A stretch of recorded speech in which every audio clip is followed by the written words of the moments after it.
Hey guys, welcome back to Premium Picks. Today we are going to break down UFC Fight Night, Nicolau versus Perez. I'm sorry, I know we're late in the week. It's been a crazy busy week. I don't have a whole lot to say about this card in general. It's not the greatest, but I'll tell you what I do know, and A-Train will count on you for the rest. And let's break it down. First fight of the night, we've got Maheshate versus Gabriel Benitez. Machado, best known for his knockout of Stevie Garcia. It's aged really well. Garcia's looked pretty good since that knockout loss. However, then he went on to lose his next couple fights. So you don't really know how much you can trust the guy. He should be the better striker here. He should have more power as well. Then you got Gabriel Benitez, who's best known for probably losing to Jim Miller last fight. Um, I don't know. The odds aren't great here. I wouldn't want to play it. Yes, Machete should win the fight. And I'm going to get a lot of flack for saying this. And maybe it's something I shouldn't even say, but I don't know. I don't trust a fucking Chinese guy at fucking these kind of odds. I don't know. I don't think I would bet on him personally. What do you think here?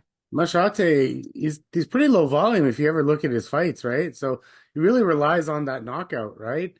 And for Benitez, he his durability has given him a little bit of fits lately.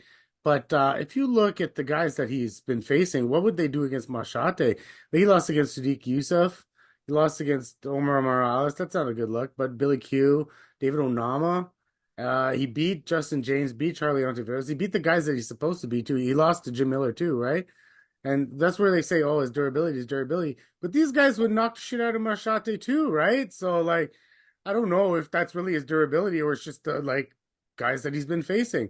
He's obviously faced a lot better competition than Machate. I also think that Machate is susceptible to leg kicks, and it's been well known that and documented that people say Gabriel Benitez, for his size, has some damn good leg kicks. So I think they're in play here. So like I'm not giving this to Machate and minus 200 for a guy that doesn't throw. I'm pretty sure he might be the more powerful striker, maybe a little bit better technique on the feet with the hands. Sorry, but that I don't think he can count for the volume that is coming back at him either. So I think it's closer than plus 170. If I was to bet this fight, I probably lean to the Gabriel Benitez in this situation. I like that. I didn't think you were going to. I'm the same. I don't trust Machete at all personally. Oh, I don't think he has enough to throw. But whatever. He can knock him out. So whatever. That Yeah, equalizer. for sure. All right, moving on. We got Ivana Petrovic versus Na Liang. Ivana, the bad debut. She came in with a ton of hype as a highly touted striker, and then she lost to Luana there, I believe, last fight. And I think it was a fight where I think she struggled with the height, with the range, and maybe some UFC jitters. This is a fight for her where she has to rebound. She has to rebound here, and she's facing someone who she should definitely outstrike. I mean, Liang could maybe outgrapple her, maybe, but it shouldn't happen. This should be a rebound fight for Ivana. I think they like her. I think they want her to win. I think this is a gimme fight, but you know what? She still doesn't have a UFC win. So when you don't have a UFC win and you do have a UFC loss and you're this big of a favorite, it's a pass. I pick her to win, but I won't be betting her. What do you think? So it went to unanimous decision against Carolina last time. She got outstruck 41-22, and she really looked to push the fight to the ground. Mistake here.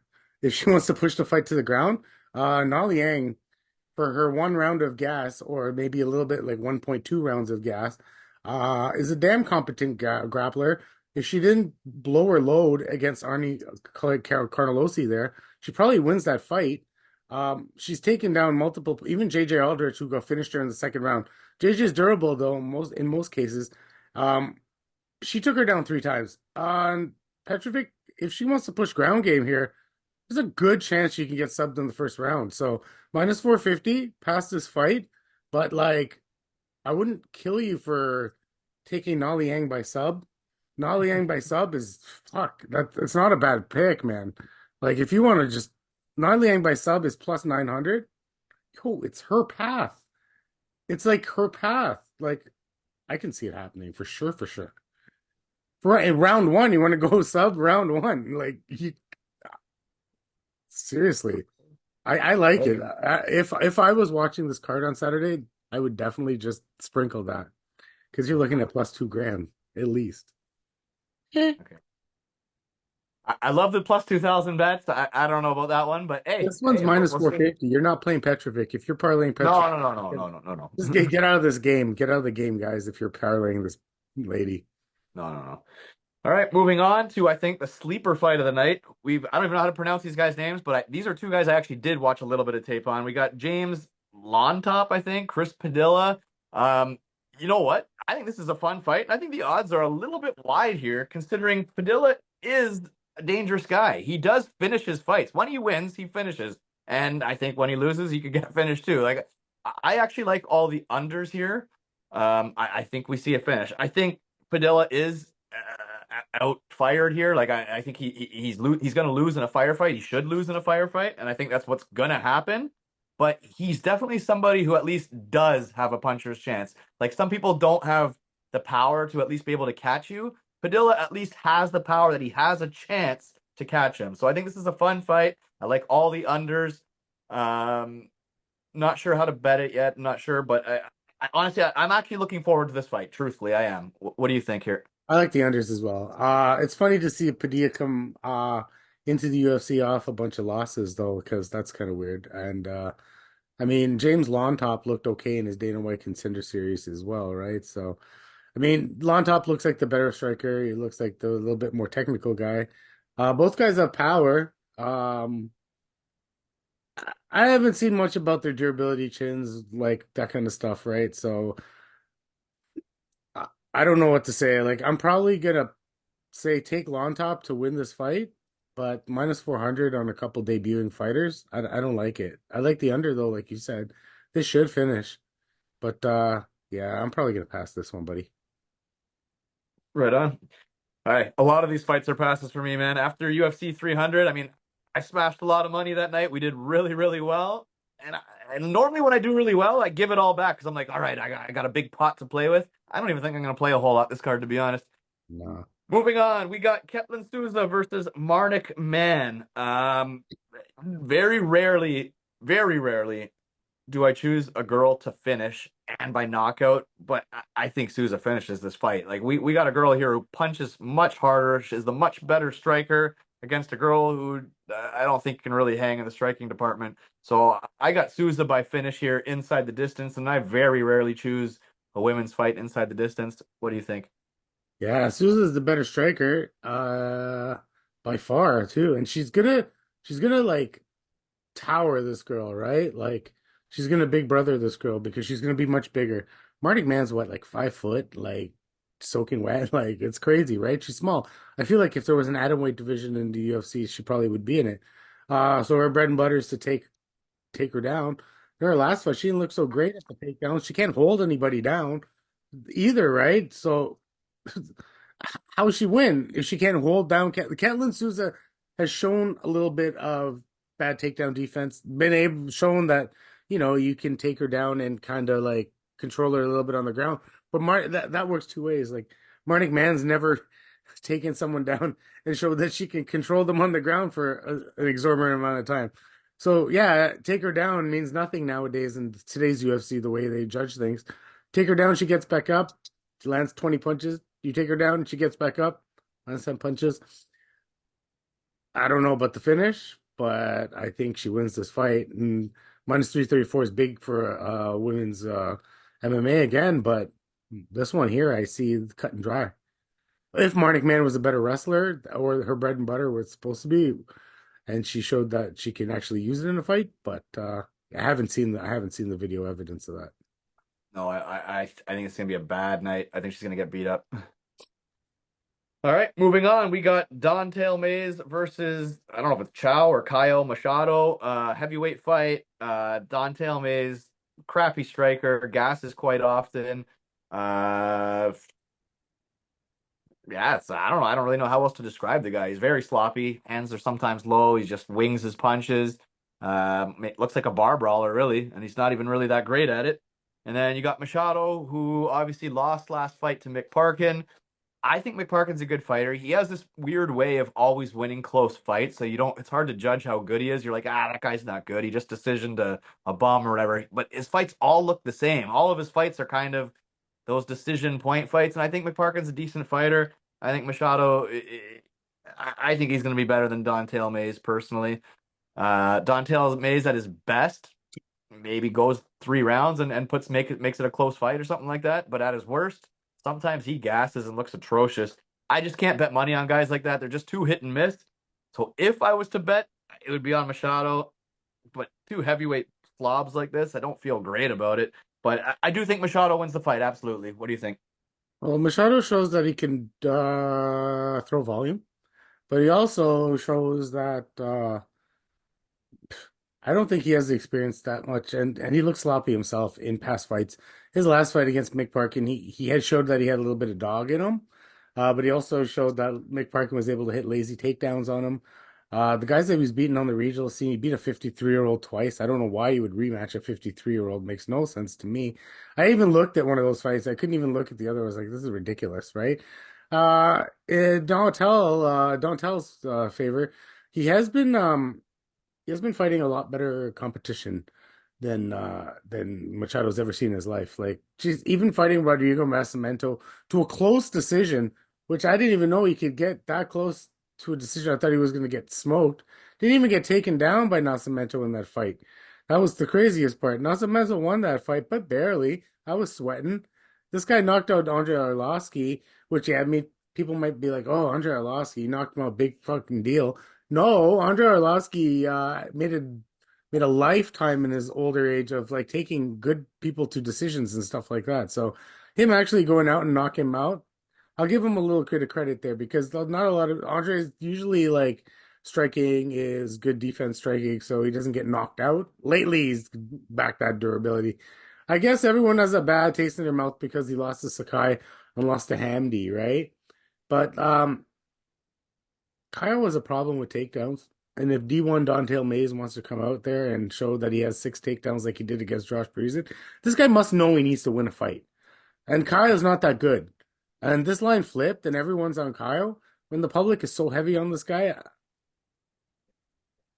kid me not, I'm going with Don'Tale Mayes on this one.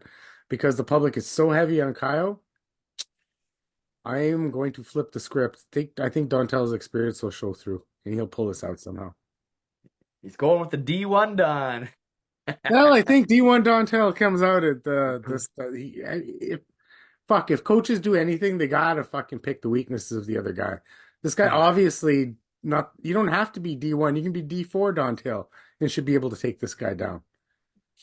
My problem is just the way he gasses sometimes, and I feel Yeah, like but sometimes he I looks feel, but good. I feel like he's fought some names, and in those fights he didn't gas because he's probably training for a name. But now he's training for like I a don't no know. name. This is the time he's not in shape. I feel like. Well, I'm gonna hit Dontel only because of plus money. I like it. I like it. I like it. Yeah. All right, moving on. We got Austin Hubbard versus Mikhail Figlak. I'm not even gonna try to steer anybody any which way here. I don't really know Figlak at all, so I can't have a real opinion on this fight. I do know Austin Hubbard. I feel like he's best known for the Ultimate Fighter. He won a couple fights there, but anytime he's ever really fought anybody that you would recognize, he's lost.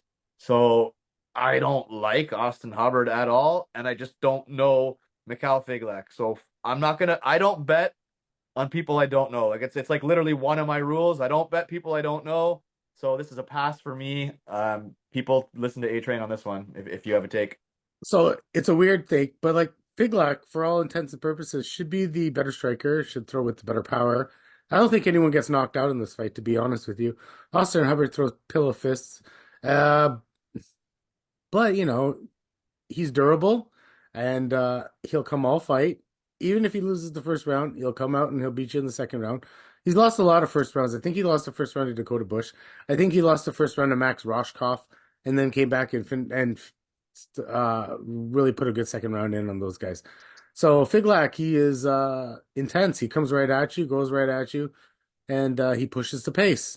He is susceptible to a takedown, and that's my only issue here.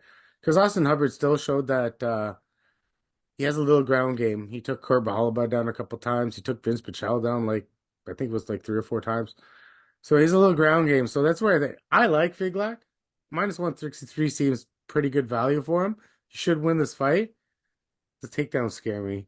That's about it. But I just don't think us number is good enough to hold him down. But takedowns do scare me a little bit. But I'm on the Figlak side of this. I think you should just like pace him up. All right. Moving on, we got Ronnie Yahya. Can't believe he's still fighting versus Victor Henry. Ronnie Yahya, submission specialist. I don't know. You want to call him like a Ryan Hall or something like that. I don't even know if there's really a place for these guys in the UFC anymore. They have, if you want to sprinkle a him submission and you're getting some crazy plus 1,000 whatever back, then whatever. I guess you can take a stab at that. But the reality is 2024, these guys don't work anymore. And not only that, he's not even like a young specialist. He's an old fucking specialist. So he should not be getting the submission here. Now, Victor Henry is a good grappler himself. So maybe he plays it dumb and gets too confident and grapples with him and gets caught. Maybe, but that should not happen. The fact is Henry's younger, he's stronger. He should be the one on top. He should not get subbed from the top position. Uh, it just feels like there's, I don't know. I don't know. I don't really know who I would pick Yahya to beat personally. So I got to be on the Victor Henry side. Uh, Whether he plays it safe and just coasts to a decision or whether he tries to pound him out or finish him, I don't know. I just give me Henry to win for sure. And I'm sick of seeing these old guys that just want to fucking butt scoot across the canvas. What do you think? I don't think Yahya has the wrestling to pull this off. He's 13-5 in the UFC, which is whack. Can't believe that. He's got more wins than losses by a lot. It's because he pulls submissions out of his ass, but he hasn't pulled one off in like 10 years almost. So it's been a while. I don't think he happens here. I think Victor Henry's good enough to sit in half guard and small times in full guard. And pound Yahya out. But I do like Victor Henry to stretch this out a little bit and win a decision at plus 125. If you want to get the minus 400 a little bit better. Other than that, I don't have much to say. He's the better striker. He's the better kicker. He's, he's the better wrestler. He's the Younger, better faster, fighter. stronger. Yeah, so I don't got much to say, but maybe take him by decision because I don't see him finishing. Yeah, still a tough son of a bitch. So All right. Moving on, we have got the main card. If you haven't already, please like, please subscribe. First fight of the main card, we've got Tim Means versus Uros Medic.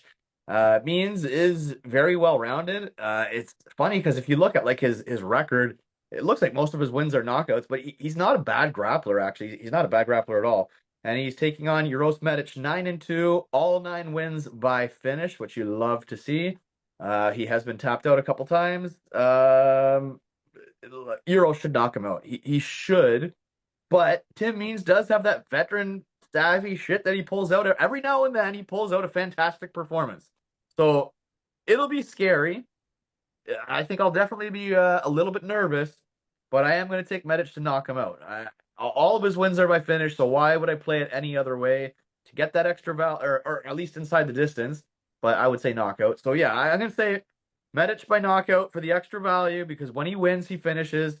But I will be a little bit nervous because Means is a true veteran. He's been in there with all kinds of good fighters, and he has pulled out some good performances. Uh, Medic by knockout. I'm just rambling here. What do you think? I think I'm leaning a little Tim Means here, That's just fine. because I don't know. Medic is still showing poor takedown defense, and he's shown that he can taken down. This all depends on like can Means survive that first round. I think Medic is only as strong as that first round goes, and Tim Means, this mimics the last fight he had with Andre Filo, right? Like a guy with a skeptical ground game, really big power in his hands. This is a guy with a skeptical ground game and really big power in his hands. So he outstruck him like 104.50, and he finished him in the second round on the ground, I think it was. And Euros Medic got taken down by Orlback there the other 7 times, and then neck cranked, I think it was. So I can't take Medic at minus 300. And if I was going to sprinkle this fight, I'm not going to. But I think Tim Means has all the tools. If he was a little bit younger, I'd be all in on Tim Means here. But yeah, he's the more well-rounded fighter. He's shown that he still has a little bit more gas, little gas in the tank. He won his last fight, and He's got more volume, but he's playing with fire if he stays on the feet with this guy. But yeah, survive that first round, and I might live bet him if I'm watching the card. I don't think I might be able to. Yeah, I like the I think if you're on the mean side, I like the live bet idea because I think there's a very real possibility he gets starched quickly, but if he makes it to that second round, then you might hit that bet. Yeah, for sure, for sure. All right, moving on. We have got Jonathan Pearce versus David Onama. Pearce, I was very big on. I thought this guy had contender written all over him, and then he got finished by Joe Anderson Brito. Now, there's no shame in that. Joe Anderson Brito is a finisher in every sense of the word. And then you look farther down at his record and you see he got finished by fucking Joe Lozon. You're like, what the fuck is going on here? Because I truly believe this guy had all the skill. I thought he was mentally tough. I think he's a good wrestler. I think he's a good grinder. I think he's had all the skill. And some of his fights, guy looks fucking great. And then David Onama, I feel like the guy's a spitting image of it when you just think of the styles. Like some of these fights, the guy looks great. I thought his last fight he looked good. Um, and then he fucking loses to Nate Landwehr. These are just two fighters that I don't know how you really trust either of them. I think at their best, both of them on any given night could give a fit to anybody and can probably beat anybody. But I don't really like laying my money on either of these guys here. I could see either of them slipping up here. I could see either of them having a coming out performance. I think this is a very interesting and good even matchup, and I don't know how to play it other than I think over 1.5 rounds. um, a late finish from either wouldn't surprise me, but I think they're gonna both want to be the guy on top, and they might want to wrestle here. I don't know. What do you think? I don't think Jonathan Pierce was ready for that Joe Anderson Brito choke at that point in time. I think he was talking some shit. He was actually winning the fight every single second of it up until that point, right? Onama still sports a 50% takedown defense in the UFC, and he has shown that can get taken down in almost every one of his fights. Pierce's bread and butter is to take down. He can't always hold you down, so that's why he has multiple takedowns every fight, like six, seven takedowns. And he is prone to getting taken down himself because he does tend to gas during the third round. But so does David Onama. He tends to slow down as well. So if Jonathan Pierce, I feel like Jonathan Pierce pushes the pace, pushes the wrestling, banks those 2 rounds, and then we got a sketchy third round. So I'm gonna take Pierce by control. On the ground, I wish he would throw a little bit more stuff, but he's always fishing for some sort of sub or moving positions and stuff, but he doesn't throw enough on the ground. But Onama sometimes looks like a wet paper blanket on the ground, you know what I mean? So he was actually winning a lot of that Nate Landwehr fight until he sort of fell off a cliff, and then Nate just took over like Nate does, right? So, oh, whatever. They both fought about the same type of competition. Maybe Pierce has been a little bit better because he fought C-Rod and he fought Joe Anderson Brito, and those guys are pretty decent fighters. A little bit more than aside from a Nate Landwehr, who is probably the best fighter than David Onama, maybe Mason Jones, but Right, Mason, the Gabriel Santos, that's a good win. yeah, it's a good win. And Gabriel Santos was actually favored, I believe, favored to win that fight, right? So, but he still if Santos doesn't get knocked down, how many more takedowns was he gonna get on him, right? So who knows? I don't see Pierce getting knocked out. It's been since Joe Lozon. Maybe that was just a lucky knockout. I'm gonna go with lucky knockout on that one. So spent too much time talking in this fight. Next one. Next fight of the night, we have got heavyweight slobber knocker. We got Janata Diniz versus Austin Lane. 6-0, six knockouts. Austin Lane, very green, been knocked out before. I mean, it looks on paper like a slam dunk knockout, and it even looks like the odds aren't that bad. So, like, if you were like, all right, you think if you got a huge knockout guy versus a guy who gets knocked out, you think you're getting like a minus 600 favorite here. I think he's only like a minus 240 or something like that. So, I mean, especially if you take the knockout too, I don't know. I don't have the odds in front of me, but I'm going to assume it's going to be close to even, somewhat. Like you're getting close to even money. Um, so I'll be on the Denise by no. What do you got here? He's minus 240. His knockout is minus 200. So it's just whatever. They're saying he's going to knock him out. Yeah. Well, that's what I'm saying too. I'm going to say he wins by knockout. But hey, debuting heavyweight fighters, stranger things have happened, man. Like it's not a shouldn't be like the biggest slam dunk parlay piece. Like these fight heavyweight one punch changes everything. Debut fighters always let people down, but I still will side with the knockout here. What do you think? Uh, Diniz or Diaz or whatever his name is. Um, Primetime kickboxer in his past life. Fought some good guys since he was like in his like you know early 20s. He's got a lot of kickboxing experience. But I looked at his Dana White Contender Series fight, and I wasn't that impressed with the kickboxing. It didn't look like Alex Pereira kickboxing kind of goodness, but like he still knocked the guy out. Austin Lane though, man, like who was that guy he fought? Was it Tafa? Was that Tafa that he fought? Yeah, it was. Yeah. Yeah, and he got knocked out bad by Tafa, right? So I mean, I'm not saying that this guy's like Tafa, but like Tafa is not like a badass kickboxer. He's just a big guy with power and who has good striking technique, but he's not a badass kickboxer. Let's just be honest with you. Austin Lane, like you said, is green. He was a football player, but he doesn't use any takedowns. So doesn't it baffles me. How does a football player not use a tackle takedown, right? But whatever. If he wants to stand with this guy, I think he loses. And I think he will stand with him. Moving on to the featured fight, we got Carini Silva versus Ariane Lipski. Um, Carini Silva has looked nothing short of fantastic, but I mean, she sticks to the game plan, which you'd like to see. She's going to shoot to take you down, and look to finish the fight.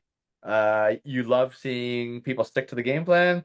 You love seeing girls finish fights because you don't see it all that often. So everything looks good on her end, except we haven't really seen her get stuffed. We haven't seen what happens when she's forced to strike. Ariane Lipski, if you asked me 2 years ago, I would have said she's terrible, but she has had quite the resurgence and she's looked great lately. I think her last few performances have really got her back in the mix. She's shown mental toughness. She's shown some takedown defense, and she's showing her striking's come a long way. She's got good volume.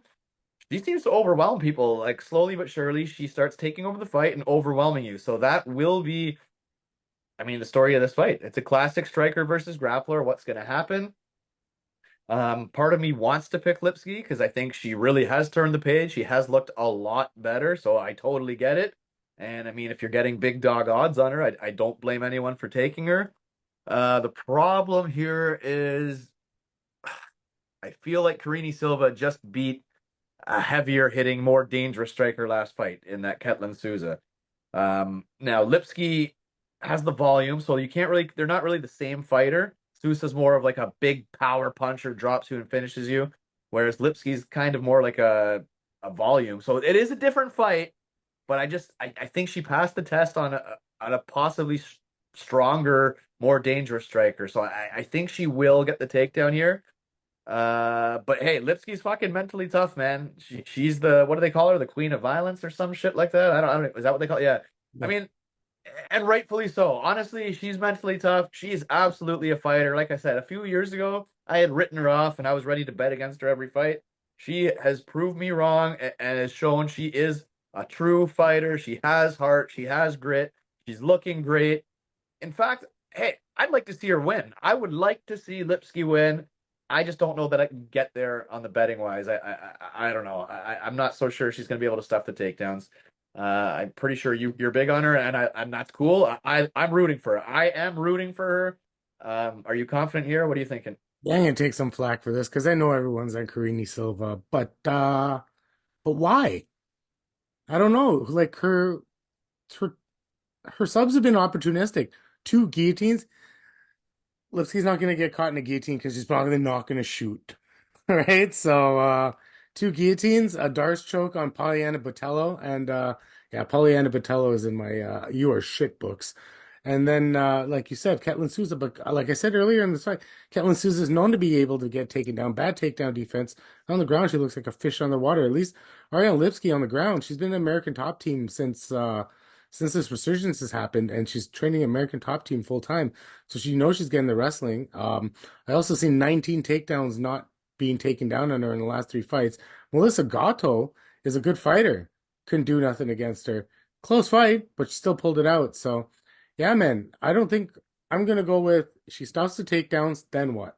Karine Silva's never seen it, and the Queen of Violence will take over. I'll take her at dog odds. I'm good with Yeah, that. I like it, man. I'm rooting for it. I like it. I think if Lipski wins too, it's probably like and at dog odds, you're probably already got enough value. But I Yeah. mean, I feel like it would be like over a 1.5. You'd probably get even way more value. Yeah.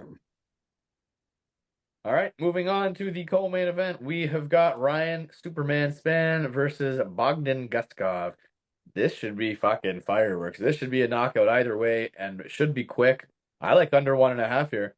Um, I fucking don't trust Ryan Spann at all, ever. Never, ever do I ever want to put money on Ryan Spann. But I feel like he should win this fight by knockout. But then he'll fucking do something stupid and somehow he'll fucking lose. And that's why I just feel like I like the unders, man. I don't like his IQ. I can't trust the guy, but I feel like it's a fight that he should win by knockout, and it's a fight that he'll probably fucking end up losing by knockout. So I don't know. I like the unders. I don't see it lasting too long. What do you think? Ryan Spann should win this fight. He's fought way better competition. He's fought longer in the UFC. And Guskov, aside from that fight, the last fight, we knocked the guy out, but he was pretty much losing that one. Well, he got big brothered by Vulcan in his debut, and he showed bad takedown defense. Like, honest to God, though, I think Ryan Spann wins by submission. I think he takes it. I think honest because like if it's a firefight. If he's going to stand with Guskov, that's in his realm. Don't do that. Ryan Spann isn't the greatest. I wouldn't say he's the greatest striker, but he has a pretty good guillotine. He's a pretty good ground game. And what I think if he gets on top of Guskov, what the fuck is this guy going to do? He's not going to get up. He's not going to like roll him. Beat the shit lights out of him. Yeah, I go Ryan Spann. It might be a knockout on the ground though. If you can knock him out, I think it's like a TKO by ground and pound. There you go. All right. Okay, good enough. Do you think under 1.5? You think or no? It's juiced to minus 250. I don't know, man. See, I haven't even looked at any odds. Everything I'm saying is with no odds in mind. Yeah, it's juiced to minus 250. Yeah. At that price, the minus 188 and Ryan Spann looks way better. All right. Moving on to the main event, we've got Matthias Nicolau versus Alex Perez. These are two guys that I really don't like. I don't like Nicolau whatsoever. Uh, I think the whole world thinks that he's going to be the better striker here, and that Perez will have a slight grappling advantage, maybe, but I'm not so sure. I could see it being fairly even everywhere. Perez looked pretty good last fight against Makayev, but it's easy to look like a good striker against Makayev because Makayev can't strike really. So now facing a much more technical striker, we don't know how it plays out. I think Nicolau should have the technique. He should be able to maybe out volume and not get hit as much, use his length a little bit. But his chin ain't great. He's been chin before. Um, these are just two guys that I would not want to put my money on. Like, it's kind of the story of the card here. Maybe it's just I'm in that mood because this card just doesn't do it for me. I don't know, but it's not doing it for me for betting. And I don't know what are the odds here. What are the odds? Yeah, it's Nicolau minus 175. Perez is what, plus 150. If I could get Perez at like plus 200 or something like that, I think I would take the dog to be honest, just because I don't like Nicolau. But if it's going to be close, if the odds are going to be really close, I mean, I lean Nicolau's technique, I guess. If he was facing someone with huge power and with his own size or whatever, I think he could get knocked out for sure, and I think he still could get knocked out. I don't love anything here right now. I think this is going to be see how I do in my other spots, and if I'm up money, throw some extra shit on the main event here. Um, Being a 5 round fight, maybe it doesn't go what's the prop for doesn't go the distance?